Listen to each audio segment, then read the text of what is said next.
Hello everyone, welcome to Current Affairs MCQs program. Let's begin with previous day's practice question. Question was, consider the following statements. 1. The last El Nino likely caused delayed winter, reduced monsoon rains and unusually high temperatures, especially in central and south peninsular India.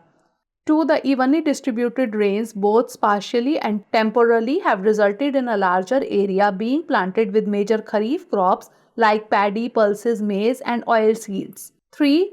Cotton acreage has declined as farmers are shifting to groundnut, maize or paddy mainly due to pink bollworm attacks and the lack of effective yield protecting technologies after Bt cotton. How many of the statements given above is or are correct? Only one, only two, all three or none? The correct answer is option C, all three.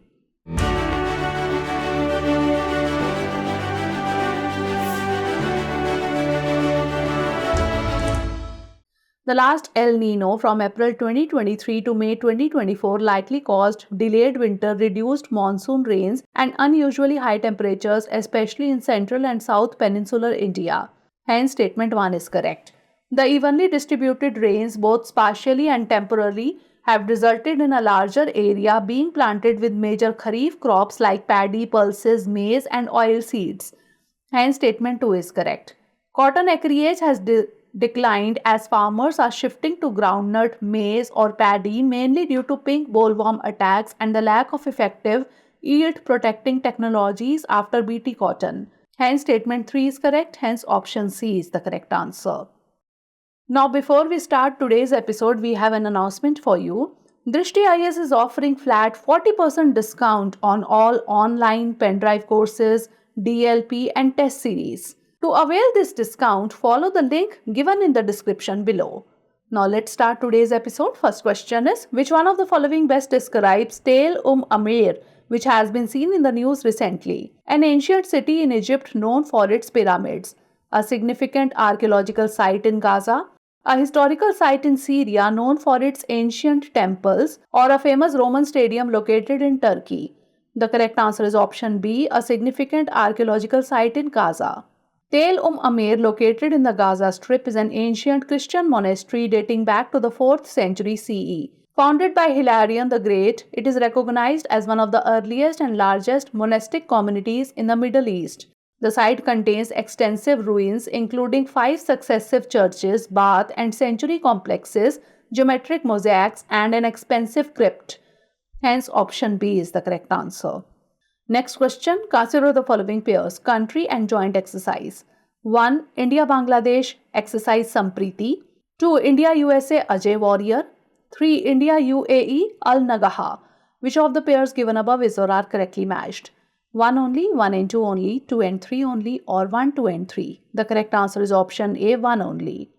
Exercise Sampriti is a bilateral defense cooperation exercise between the armies of India and Bangladesh.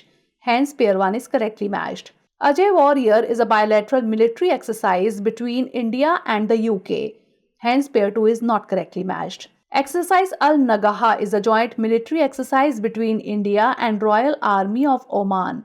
Hence, pair 3 is not correctly matched. Hence, option A is the correct answer. Next question, consider the following statements regarding the National Culture Fund. 1. It was set up under the Ministry of Culture as a trust under the Charitable Endowment Act 1890. 2. It is managed by a council chaired by the Minister of Culture.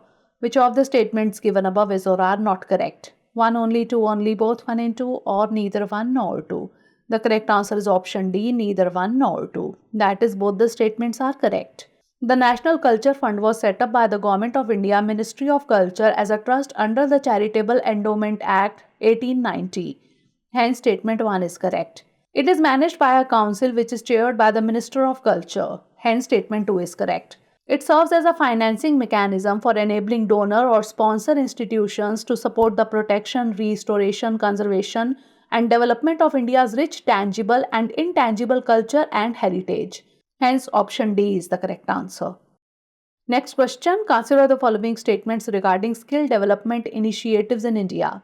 1. The skill strengthening of industrial value enhancement, that is STRIVE program, focuses on the district level skilling ecosystem. 2. The skills acquisition and knowledge awareness for livelihood, that is Sankalp project, which aims to improve the performance of industrial training institutes is another significant skilling intervention. 3. Training for Emirates Jobs and Skills, that is TEJAS, is a project aimed at skilling, certification and overseas employment of Indians. Which of the statements given above is or are correct? 1 only, 1 and 3 only, 3 only, or 2 and 3 only. The correct answer is option C, 3 only. The Skills Acquisition and Knowledge Awareness for Livelihood program focuses on the district level skilling ecosystem. Hence, statement 1 is not correct. STRIVE scheme is a World Bank assisted Government of India project with the objective of improving the relevance and efficiency of skills training provided through ITIs, that is Industrial Training Institutes, and apprenticeships. Hence, statement 2 is not correct. TEJAS, that is Training for Emirates Jobs and Skills, is a Skill India international project to train overseas Indians, was launched at the Dubai Expo 2020. The project is aimed at skilling, certification and overseas employment of Indians. Hence, statement 3 is correct. Hence, option C is the correct answer. Next question, consider the following statements about the protection of children from sexual offences, that is POCSO Act 2012. 1. The Act was enacted to protect children from sexual abuse after the adoption of the Convention on the Rights of the Child in 1989. 2. Under the Act, special courts are required to complete trials within 2 years of taking cognizance. Select the correct answer using the code given below. 1 only, 2 only, both 1 and 2, or neither 1 nor 2. The correct answer is option A, 1 only. The Protection of Children from Sexual Offences Act 2012 was enacted to protect children from sexual abuse, filling a significant legislative gap in India despite the United Nations adoption of the Convention on the Rights of the Child in 1989. Under the POCSO Act 2012, special courts are required to complete trials within a period of 1 year from the date of taking cognizance of the offence. Hence, statement 2 is not correct. Hence, option A is the correct answer. Next question, consider the following statements regarding tiger conservation efforts. 1. The Integrated Tiger Habitat Conservation Program launched in 2014 aims to double the global tiger population by 2030. 2. The Global Tiger Forum based in New Delhi is the only international body with members from various countries dedicated to tiger conservation. Which of the statements given above is or are correct? Only 1, only 2, both 1 and 2, or neither 1 nor 2. The correct answer is option B, only 2. Launched in 2014, the Integrated Tiger Habitat Conservation Program is contributing to the Global Tiger Recovery Program. GTRP is a global effort to double tiger numbers in the wild by 2022, but the 𝐈𝐀𝐒 itself does not have this specific target. Hence, statement 1 is not correct. The 𝐈𝐀𝐒 is a strategic funding mechanism that aims to save tigers in the wild. It has already facilitated 12 projects in 6 countries, that is Bangladesh, Bhutan, India, Indonesia, Nepal and Myanmar, to better manage tiger conservation landscapes.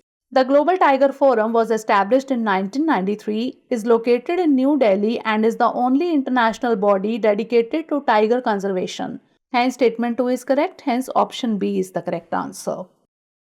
Next question, consider the following statements regarding particularly vulnerable tribal groups or PVTGs. 1. The Zaza community established primitive tribal groups as a distinct category, later renamed as PVTGs. 2. Andhra Pradesh has the highest number of PVTGs, followed by Jharkhand. Select the correct answer using the code given below. 1 only, 2 only, both 1 and 2, or neither 1 nor 2.